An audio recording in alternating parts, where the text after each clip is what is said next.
temos uma enquete para quem está nos acompanhando ao vivo aqui. Como teve a polêmica na arbitragem no Rio e em São Paulo, essa é a pergunta. Qual arbitragem foi a mais polêmica? Fluminense e Vasco ou São Paulo e Santos? 0-0 no Fluminense e Vasco, 0-1 São Paulo e Santos, vitória do Santos, que é líder, mais líder do que nunca. Vou começar com a Alicia, que deve ter visto o jogo. Claro, com base no Santos, que venceu a partida 1-0 e é mais líder do que nunca, segunda derrota seguida do São Paulo do Carpini, e claro também sobre a arbitragem, que já era uma questão antes mesmo da bola rolar, né? O Santos emitiu um comunicado lá reclamando da escalação da Edna para a partida. O fato é que depois de tudo o Santos venceu, e aí quem reclamou foi o São Paulo. Alicia, bom dia. Bom dia, Tirone, bom dia, Rodrigo. Todo mundo que eu tô vendo agora depois do carnaval, feliz ano novo, né? Porque agora tá começando de verdade, não sei se felizmente ou infelizmente, mas está começando. Quero questionar que essa sua caneca tenha sido escolhida de maneira aleatória. Eu acho que hoje ela veio a calhar. E duas arbitragens, sem dúvida muito ruim. Eu acho que a gente pode falar do quanto cada arbitragem impactou de fato o resultado e o quanto a gente pode analisar cada um dos erros de maneira mais específica. Mas, sem dúvida, né, o São Paulo reclamou, inclusive, dessa coisa de ela picotar muito o jogo, né, da questão das faltas. Eu acho que não há dúvida de que a arbitragem de ontem foi muito ruim. Ela impactou no resultado? Difícil dizer, né? O gol do São Paulo, que foi anulado no primeiro tempo, um gol claramente impedido, e o gol no segundo tempo, ali já no finalzinho, o gol do Eric, a bola bateu na mão dele, né? E a gente pode questionar até se precisava ela ter ido ao VAR, né? Porque a regra, nesse sentido, como diria Arnaldo César Coelho, ela é clara, né? A bola bateu na mão e o próprio jogador fez o gol precisa ser anulado. A questão do pênalti, eu acho que é o único lance dos lances maiores que dá para a gente ter algum debate, né? Se foi de fato falta ou não. A meu ver, falta, não acho um absurdo ela ter marcado, e acho que nesse sentido desses lances mais capitais, não dá para o São Paulo dizer que foi prejudicado pela Edna nesses lances específicos. Agora, o que é o problema do São Paulo principal, a meu ver, no lance de ontem? A pontaria. O São Paulo finalizou mais de 20 vezes e a bola só em 3 oportunidades foi na direção do gol, né? O Juan perdeu um gol difícil da gente compreender ali de cabeça também, já no final do jogo. Caleri, Luciano, assim, o São Paulo teve a oportunidade, o São Paulo teve a bola, quase 60% do tempo, teve exatamente as oportunidades de finalizar.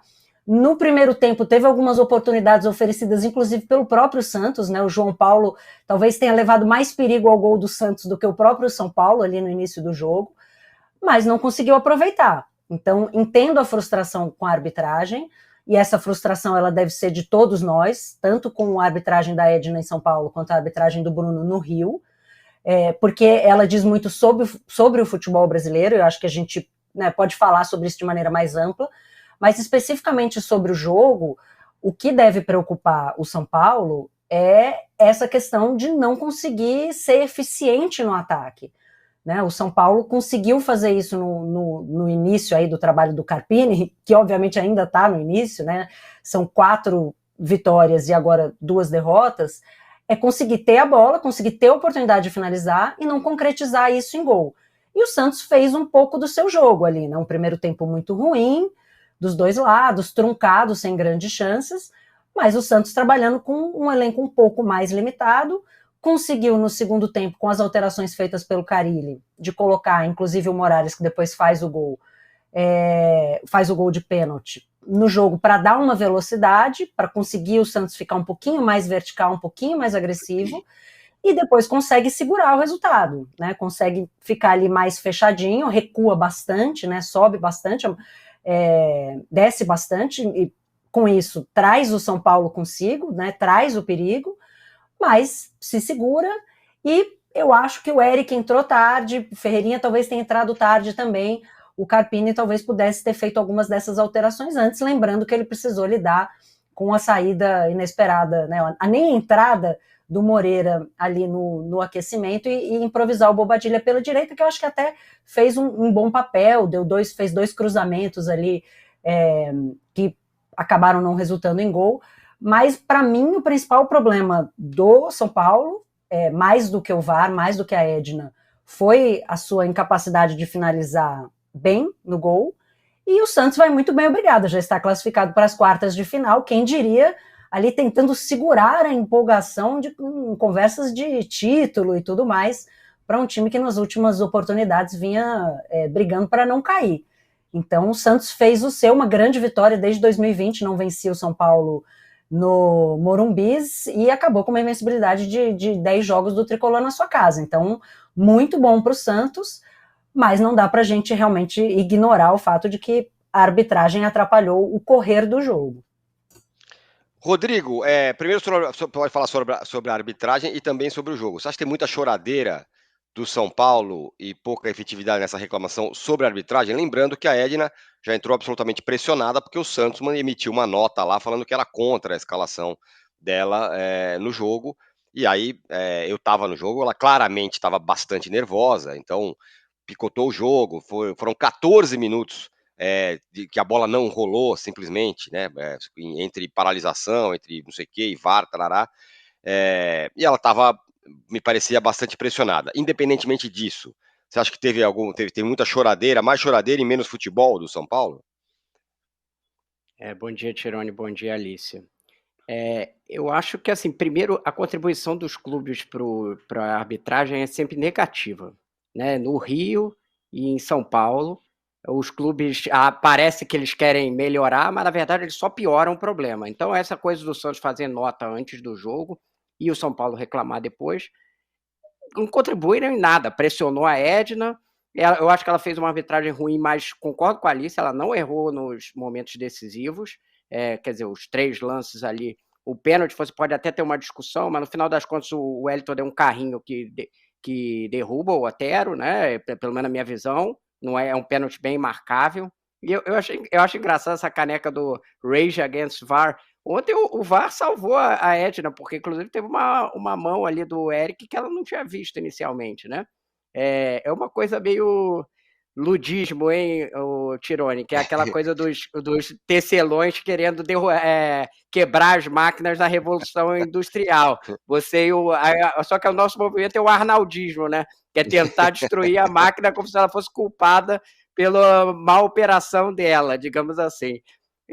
As 2 arbitragens foram ruins, mas não foi necessariamente por causa do VAR, da existência do VAR, foi porque tanto o árbitro em campo, concordo contigo quando você diz que ela estava muito pressionada e ficou nervosa, ela inclusive cometeu um erro ali que é técnico, meio bizarro para a árbitro, que é que ela atrapalhou um chute do jogador de São Paulo, que ela estava na linha da bola. Então ela cometeu erros técnicos, possivelmente porque estava nervosa, por estar pressionada aí por arbitragem. Então e no Rio, os clubes escolhem o árbitro, né? Agora, como é que eles vão reclamar se eles escolhem o árbitro antes do jogo, né? Então, eu acho que assim, o problema é maximizado pelos clubes. E, embora a arbitragem da Edna não tenha sido boa, ela não interferiu no placar. Concordo com a Alicia que teve mais a ver com o São Paulo, quando foi superior, principalmente no primeiro tempo, não ter conseguido ser efetivo, né?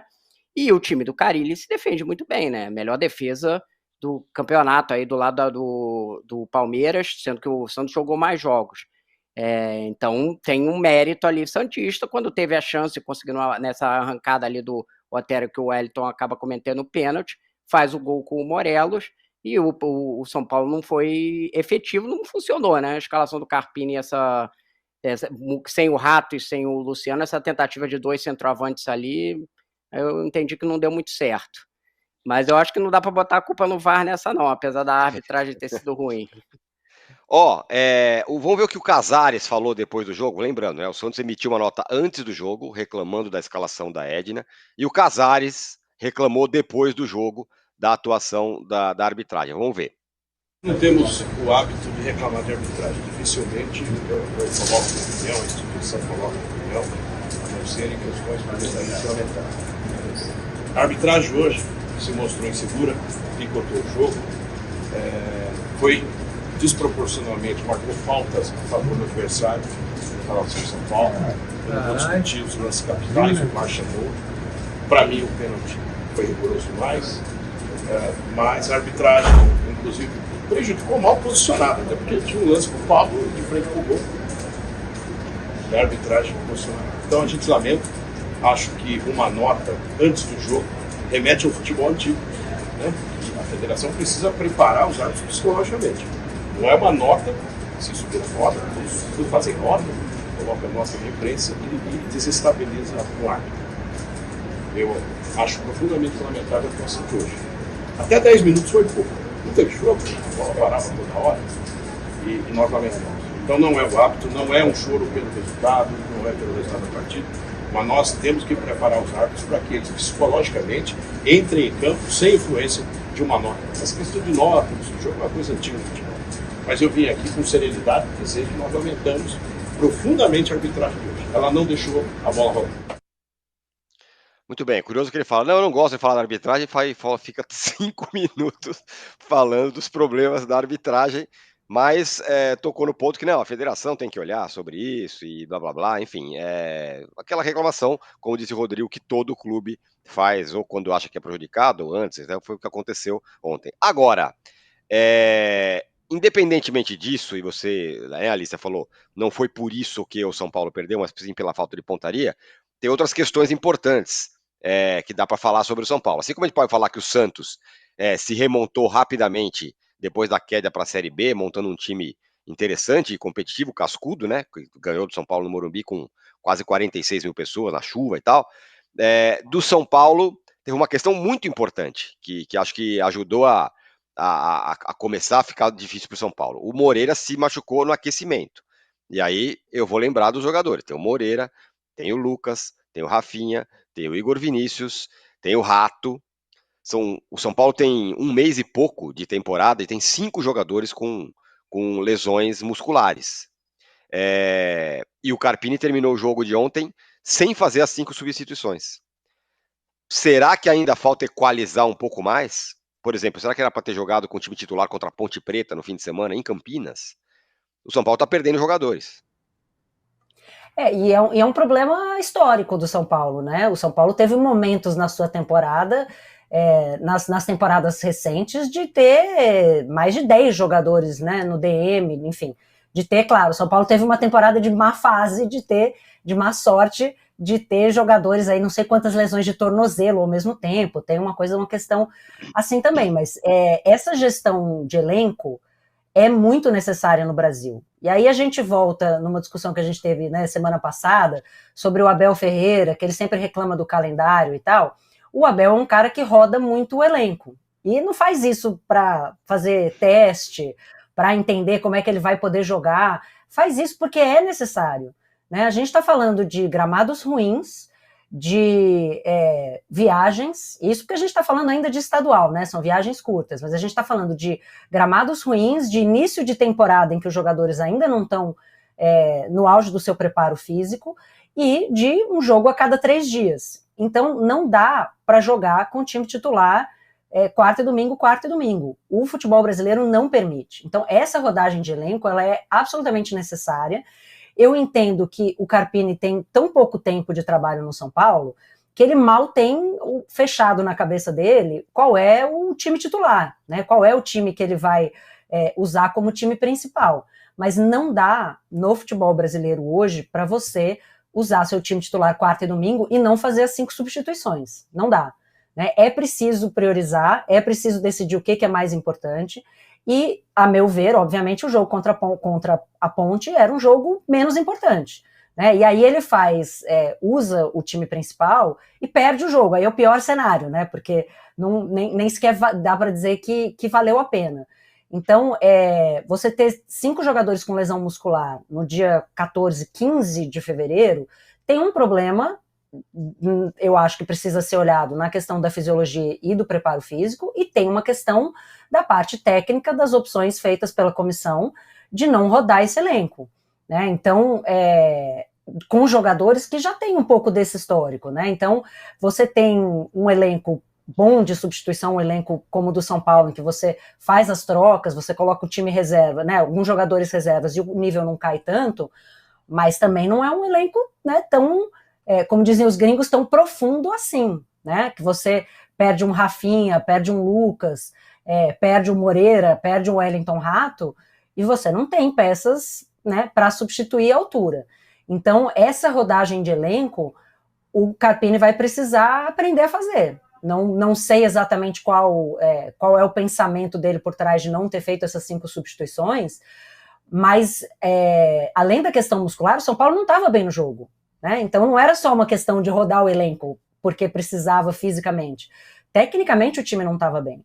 Então, até o Eric era um jogador que a gente se questionou se começaria jogando, né? E ele coloca já ali, acho que com 20 e poucos minutos do segundo tempo. Então, sem dúvida, é uma questão que todos os treinadores precisam trabalhar ao longo da temporada. E a temporada está só começando. É bastante preocupante que o São Paulo já, mais uma vez, precise lidar com um volume alto de lesões e que o seu treinador não utilize o elenco todo, especialmente numa partida em que o time estava mal, né? Você fala assim, não, o time está voando, ele não quer trocar nenhuma peça porque vai prejudicar o jogo, e enfim, não, né? O São Paulo estava com dificuldades e ainda assim ele não tomou essa decisão, então é um ponto de alerta para o São Paulo, que faz um bom começo de temporada, mas precisa olhar para frente porque esse ano tem Libertadores. Qual